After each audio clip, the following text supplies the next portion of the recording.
Ooh, camera's a little smudged there. Hold on. Okay, looking a little better. But anyway, all new and redesigned for 2016. It's the Nissan Rogue.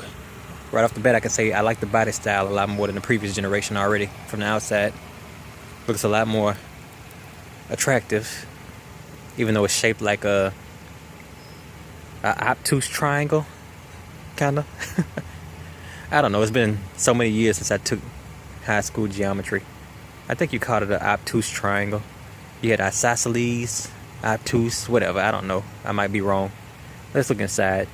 The Rogue is all new for 2016.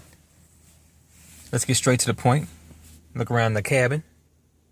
As you can see, it has a classic Nissan look, much like an Altima or something like that. If you've seen the inside of an Altima or a Sentra, you know what to expect because it's not all that different. Black on black, which is seems to be Nissan's most popular color combination. Chrome door handle, power windows, power locks. There's nothing really different. Nothing really different to point out. This is a basic trim model, so you would have a little fancier screen on the upper trim with navigation and everything. But this is the standard Nissan radio, sound system, and climate control setup. Big and easy to operate. Climate control is right here in the middle. Down in the middle of the console, you have USB and aux inputs and power jack slot. A basic gear shift. Nothing really outstanding to point out here. I mean, you've seen any Nissan lately, you've seen this as far as interior. On the wheel, you have volume controls and controls for the screen up top there, as well as your cruise control settings. You know, center console is made out of a soft material, but it feels tough. I just like the soft materials. You know, it seems like it's a little more nice when they use something other than plastic all over the cabin. That's why I always check for that. But down here you have plastics.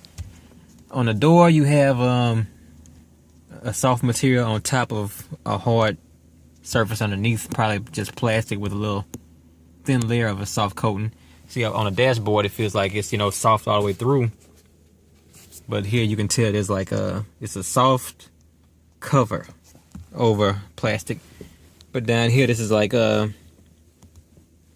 the softest spot in the whole interior. In case you want to put your arm on there, it's pretty cushioned.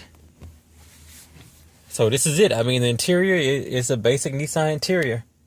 But what I was impressed with from the front is the leg room. Even from here, I can tell that that's some pretty good leg room for the rear passengers. The seat in this one is cloth material. Feels like it's probably stain resistant or water resistant, but nothing too fancy. In the center console, you have another power jack. That's about it. Nothing really to show. Nothing that separates it from anything that makes it look more, you know, decked out with technical features.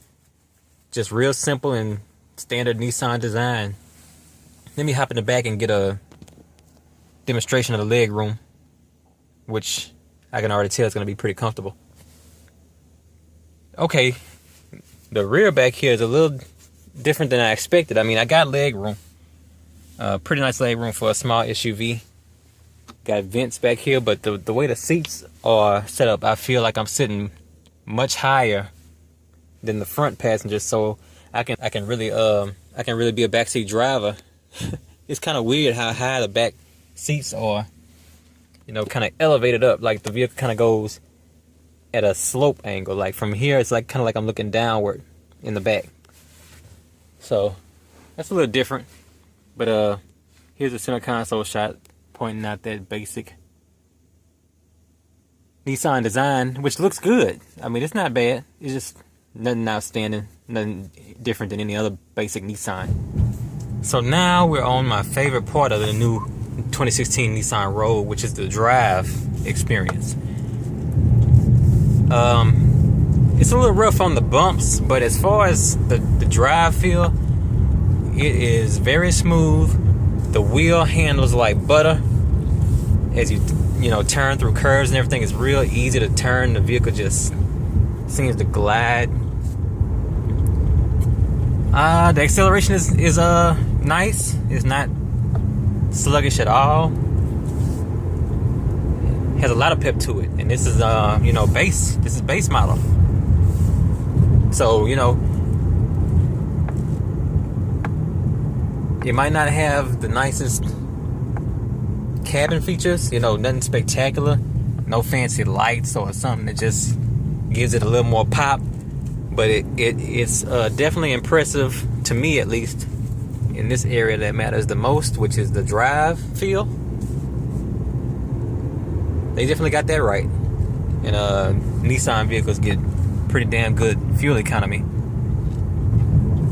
I haven't looked up the exact specs on it, but if I had to guess, I guess for an SUV from Nissan, it probably gets about... Y'all double check me on this. I'm going to give a guess based on my experience. I would say in the range of 28 in the city per gallon and 36 on the highway per gallon. Let me know if I'm right or wrong. That's just based on what I've experienced with Nissan cars, which the Nissan cars actually do better, but this is an SUV, so I'm taking that into consideration. Some of the best cars on the road as far as fuel mileage come from Nissan, even without getting a hybrid. But yeah, I would recommend it. I think if you want just a nice solid SUV, but not a huge SUV, just somewhere you could probably fold the seats down in the back and get that little bit of extra room and cargo space, definitely check out the 2016 Rogue. It's one of the nicest. Oh man, the wheel just feels like butter in my hands when I hit this hard curve. I love the way the steering wheel feels. It could be a little better on the shock absorption, but man, just the handling, I love it. So I'm gonna give this, and this is the base trim. I mean, get a nicer trim and you might be even more impressed. But I'm gonna give this a solid 4 out of 5.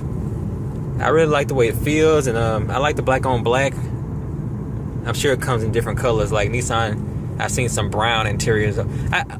Really all I've seen Nissan do is black on black or brown, kind of brown on brown interiors. So that might be all you'll be able to get. Anyway, 4 out of 5. I recommend checking it out. It's a good small SUV, not too overwhelming, especially in the base trim. Not a lot of buttons to confuse you. It has all the basic tech you would expect. It has a rear view camera. It has an Echo Drive mode, Bluetooth. And right now, what more do you need in a vehicle? So, yeah, this one gets my recommendation. Take a look at it. I'll catch you on the next review.